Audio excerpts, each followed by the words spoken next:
The biggest promise my dad ever broke. When I was 8, my dad promised me one thing: I will never leave you like my dad left me. He said it after a night of arguing with my mom. I had been crying in the hallway, clutching my stuffed elephant. He picked me up, looked me in the eyes, and made that vow. And for a long time, I believed him. My childhood wasn't bad, it was quiet. My dad was a teacher, and my mom ran a bakery. We weren't rich, but we were stable. At least I thought we were. Every Friday night, we had pajamas and pancakes, a tradition Dad insisted on. We'd make breakfast for dinner, watch cartoons, and fall asleep on the couch. That was our thing. Then around the time I turned 14, things started bending. Dad began missing our Fridays. Late staff meeting, he'd say, or parent conference ran long. But sometimes, I'd hear Mom crying in the kitchen when she thought I was asleep. I asked once what was wrong. She said, "Adult stuff, honey. Don't worry." One night, I saw a message pop up on Dad's phone while he was making popcorn. Just a name, T. Followed by, "Miss you already. Last night was perfect." He saw me looking and his whole face changed. He smiled too fast. "Just an old friend," he said. But I knew.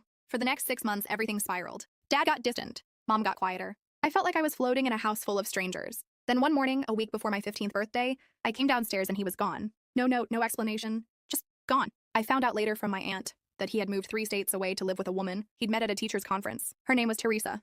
I didn't hear from him for months. On my 15th birthday, he sent a text. "Happy birthday, kiddo. Hope it's special. Love you always." I stared at it until the screen dimmed. No call, no visit. Just 3 sentences from a man who promised he'd never leave me. 2 years passed. Mom did her best. She worked extra shifts, held it together. I graduated high school with honors, and my name got called at commencement, but I scanned the crowd anyway, just in case. He wasn't there. Then, when I was in college, he called. Out of nowhere. I didn't recognize the number. His voice cracked immediately. "I've made mistakes," he said, "but I want to make it right. I want to be part of your life again." I didn't yell. I didn't cry. I just said, "You were part of my life until you chose not to be." He paused, then said, "You're right, but I hope someday, maybe, you'll let me try again." We haven't spoken since. Last week, I found a voicemail from him. He said he was going through chemo, that he thinks about me every day, that he's sorry. And for the first time in years, I didn't feel angry. I felt hollow, like I was mourning someone who hadn't even died yet. That promise he made when I was 8, it wasn't just about not leaving. It was about being the kind of man who shows up, who stays. And I guess I'm still waiting for that version of him to exist.